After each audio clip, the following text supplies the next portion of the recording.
नमस्ते। आज हम समझेंगे कि भारत का भूगोल मतलब इसका साइज और दुनिया के नक्शे पर इसकी लोकेशन आखिर इतनी खास क्यों है। हम सब जानते हैं कि भारत दुनिया की सबसे पुरानी और महान सभ्यताओं में से एक है ना? पर कभी ये सोचा है कि इसकी जो ये अनोखी पहचान है, उसका इसके भूगोल, इसकी ज्योग्राफी से क्या कनेक्शन है? तो चलिए आज इसी सवाल की तह तक जाते हैं। तो सबसे पहले आइए ये समझते हैं कि दुनिया के नक्शे पर भारत आखिर है कहाँ। भारत की लोकेशन बहुत ही दिलचस्प है।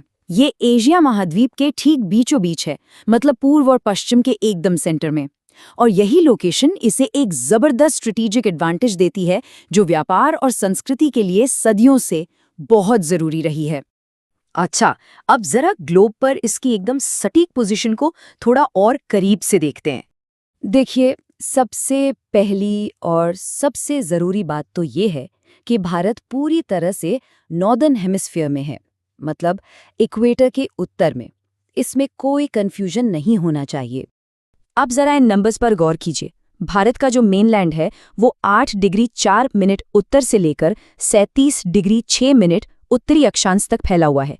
और अगर हम देशांतर की बात करें तो 68 डिग्री 7 मिनट पूर्व से 97 डिग्री 25 मिनट पूर्वी देशांतर के बीच। कह सकते हैं कि ये कोऑर्डिनेट्स ही दुनिया के मैप पर भारत का एड्रेस हैं। और एक और मजेदार बात, जो कर्क रेखा है यानी ट्रॉपिक ऑफ कैंसर, वो 23.5 डिग्री उत्तरी अक्षांश पर है। और जानते हैं, ये देश के लगभग बीच से होकर गुजरती है, बिल्कुल बीच से, और इसे उत्तर और दक्षिण इन दो बराबर हिस्सों में बांट देती है। चलिए अब बात करते हैं भारत के विशाल आकार की। आखिर ये देश है कितना बड़ा? अगर एरिया की बात करें तो भारत का कुल क्षेत्रफल है करीब 32.8 लाख वर्ग किलोमीटर। सोचिए कितना बड़ा नंबर है ये। सिर्फ ये एक आंकड़ा ही इसके विशाल होने का अंदाजा दे देता है। और पता है, इसी विशाल क्षेत्रफल के साथ भारत दुनिया का 7वां सबसे बड़ा देश बन जाता है। यहाँ इस चार्ट को देखिए।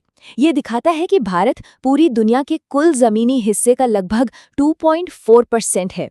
अब हो सकता है ये परसेंटेज सुनने में छोटा लगे, लेकिन यकीन मानिए ये एक बहुत बहुत बड़ा एरिया है। अब जरा इसके फैलाव को समझिए। उत्तर में कश्मीर से लेकर दक्षिण में कन्याकुमारी तक ये है 3214 किलोमीटर लंबा। और अगर हम पूर्व में अरुणाचल प्रदेश से पश्चिम में गुजरात तक जाएं तो इसकी चौड़ाई है 2933 किलोमीटर। मतलब लंबाई और चौड़ाई दोनों ही जबरदस्त हैं। और बात सिर्फ लंबाई चौड़ाई की नहीं है, इसकी सीमाएं भी उतनी ही विशाल हैं। भारत की जो जमीनी सीमा है वो करीब करीब 15,200 किलोमीटर लंबी है। और अगर हम इसमें द्वीपों को भी मिला दें तो इसका समुद्री तट यानी कोस्ट लाइन लगभग 7,500 किलोमीटर तक फैला है। अब जरा उन नेचुरल फीचर्स पर नजर डालते हैं जो भारत की सीमाओं को तय करते हैं और इसे एक अलग ही पहचान देते हैं। भारत के दक्षिणी हिस्से की ज्योग्राफी को समझने के लिए एक शब्द बहुत जरूरी है, प्रायद्वीप या पेनिनसुला। तो प्रायद्वीप आखिर होता क्या है? ये जमीन का वो टुकड़ा है जो 3 तरफ से पानी से घिरा हो। और भारत इसका एक परफेक्ट एग्जाम्पल है। सोचिए, इसके पूर्व में है बंगाल की खाड़ी, पश्चिम में है अरब सागर और दक्षिण में है विशाल हिंद महासागर।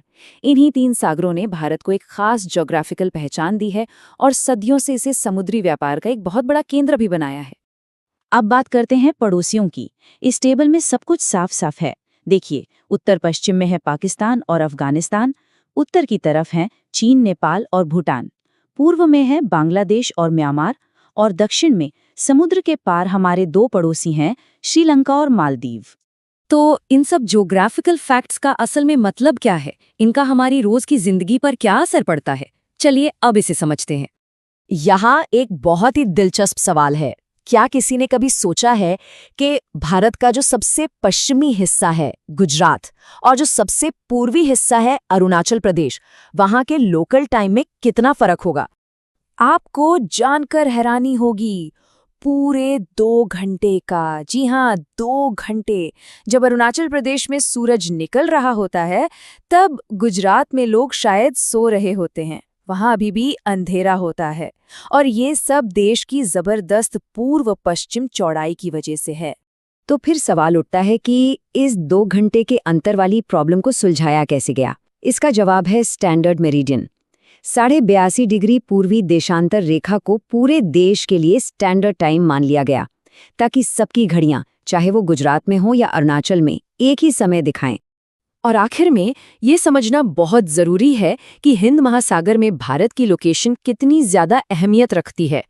जैसा कि इस कोट में कहा गया है, हिंद महासागर में किसी भी देश की तटीय सीमा भारत जैसी नहीं है, और भारत की इसी महत्वपूर्ण स्थिति के कारण इस महासागर का नाम इसके नाम पर रखा गया है। ये अपने आप में एक बहुत बड़ी बात है। तो आज हमने ये देखा कि ज्योग्राफी सिर्फ जमीन और पानी का खेल नहीं है, ये किसी भी देश की कहानी लिखती है, उसका भविष्य तय करती है। तो अब एक सवाल मन में आता है, अगर वाकई में भूगोल ही एक देश की कहानी लिखता है, तो भारत की ये जमीनी और समुद्री सीमाएं आने वाले वक्त में इसकी कहानी को कैसे मोड़ देंगी? ये सोचने वाली बात है। आज हम बात करने वाले हैं भारत की उन लकीरों की जो सिर्फ नक्शे पर नहीं है, बल्कि हमारे आज और कल दोनों पर खींची गई हैं। तनाव से भरी जमीनी सरहदों से लेकर उन समुद्री रास्तों तक जिन पर दुनिया की धड़कन चलती है। सबसे पहले इस तस्वीर को देखिए। ये कोई आर्ट नहीं है, ये एक हकीकत है।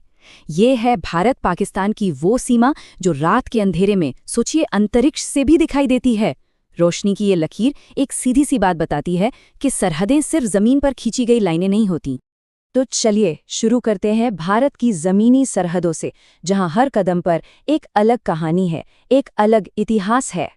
अच्छा, सबसे पहले एक आसान सी चीज समझते हैं, इंटरनेशनल बॉर्डर यानी अंतर्राष्ट्रीय सीमा। देखिए, ये वो लाइन है जिस पर दोनों देश राजी होते हैं, सब कुछ साफ होता है, नक्शे पर खींचा हुआ। जैसे भारत और पाकिस्तान के बीच जो 1947 में रेड क्लिफ लाइन खींची गई थी। लेकिन जैसे ही हम कश्मीर पहुंचते हैं, मामला एकदम बदल जाता है। यहाँ है लाइन ऑफ कंट्रोल या LOC। अब ये किसी कागजी समझौते से नहीं बनी, ये बनी है जंग के मैदान में। हाँ, 1972 के शिमला समझौते ने इसे एक शक्ल जरूर दी, पर ये आज भी दुनिया की सबसे नाजुक जगहों में से एक है। और अब थोड़ा और पूरब की तरफ चलिए, भारत चीन सीमा पर। यहाँ हमें मिलती है एक और भी ज्यादा उलझी हुई रेखा, लाइन ऑफ एक्चुअल कंट्रोल या LAC। ये इतनी धुंधली है, इतनी अनक्लियर है कि इसे किसी नक्शे पर नहीं, बल्कि जमीन पर सैनिकों की मौजूदगी से ही पहचाना जाता है। तो फर्क क्या है दोनों में? और यही बात इसे बहुत इंटरेस्टिंग बनाती है। देखिए, लॉक पर तनाव तो है, पर दोनों तरफ के लोगों को पता है कि लाइन आखिर है कहाँ। लेकिन LAC के साथ दिक्कत ही यही है कि किसी को पक्के तौर पर पता ही नहीं है कि वो असल में कहाँ से गुजरती है। और यही जो कन्फ्यूजन है ना, यही टकराव की असली जड़ है। लेकिन रुकिए, सरहद की हर कहानी सिर्फ तनाव और झगड़े की नहीं होती। अब एक ऐसी कहानी सुनते हैं जहां दो देशों ने दशकों पुराना एक ऐसा विवाद सुलझाया कि दुनिया देखती रह गई। ये एक मिसाल है। बात हो रही है भारत की सबसे लंबी जमीनी सीमा की, जो बांग्लादेश के साथ है। ये करीब 4096 किलोमीटर लंबी है और दशकों तक ये दुनिया की सबसे अजीबोगरीब पहेलियों में से एक थी। मतलब आप सोचकर देखिए, एक देश के अंदर दूसरे देश के छोटे छोटे गांव, जिन्हें एनक्लेव्स कहते थे, कितना मुश्किल रहा होगा। और फिर आया साल 2015, जो एक कह सकते हैं एक चमत्कार लेकर आया। जैसा कि इस टाइमलाइन में दिख रहा है, 1974 से जो मामला अटका हुआ था, दशकों की जो उलझन थी, उसे आखिरकार बातचीत से, समझदारी से सुलझा लिया गया। और ये सिर्फ जमीन के टुकड़ों का लेन देन नहीं था, नहीं, इसने हजारों लोगों की जिंदगियों को एक मतलब दिया, एक पहचान दी। उनका दशकों का इंतजार, उनकी अनिश्चितता सब खत्म हो गई। तो जमीन की कहानियां तो हमने देख ली, पर एक देश की हदें सिर्फ जमीन पर खत्म नहीं होती।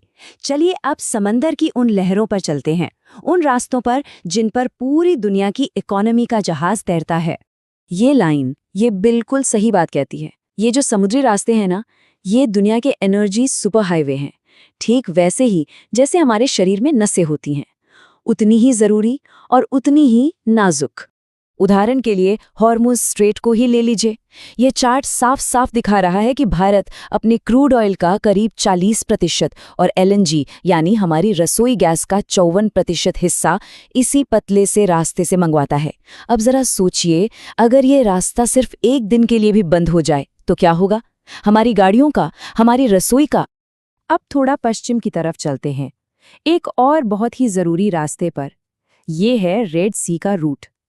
ये स्वेज नहर के जरिए एशिया और यूरोप के बीच का एक कीमती शॉर्टकट है। हफ्तों का सफर दिनों में बदल जाता है। लेकिन हाल के दिनों में ये शॉर्टकट एक बहुत खतरनाक इलाका बन गया है। यमन में बैठे हूती विद्रोही यहाँ से गुजरने वाले व्यापारिक जहाज़ों पर हमले कर रहे हैं और इसकी वजह से बड़ी बड़ी शिपिंग कंपनियों ने इस रास्ते से जाना ही बंद कर दिया है।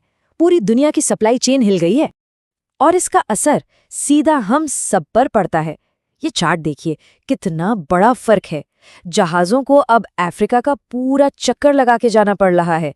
इससे न सिर्फ 10 से 14 दिन का वक्त ज्यादा लग रहा है, बल्कि ट्रांसपोर्टेशन का खर्च वो आसमान छू रहा है। और इसका मतलब हर चीज और महंगी हो रही है। तो हिमालय की बर्फीली ऊंचाइयों से लेकर समंदर की गहराइयों तक सवाल ये उठता है कि आखिर ये लकीरें, ये लाइंस हमारी जिंदगी में इतनी अहमियत रखती क्यों हैं? क्योंकि सीधी सी बात है, ये सिर्फ लकीरें हैं ही नहीं, ये हमारी राष्ट्रीय सुरक्षा की पहली दीवार हैं, जो बताती हैं कि हमारा देश कहाँ तक है। ये हमारी अर्थव्यवस्था की लाइफलाइन है, जिनसे व्यापार और ऊर्जा आती है। और यही वो मंच भी हैं जहां दुनिया की बड़ी बड़ी ताकतें एक दूसरे से मिलती हैं या टकराती हैं। और आखिर में एक सवाल जो सोचने पर मजबूर करता है। आज जब हमारे पास सैटेलाइट हैं, ड्रोन्स हैं, डिजिटल इकोनॉमी है, जब दुनिया इतनी जुड़ चुकी है, तब जमीन और समंदर पर खींची गई इन पुरानी लकीरों का असल मतलब क्या है? क्या ये आज भी उतनी ही जरूरी है?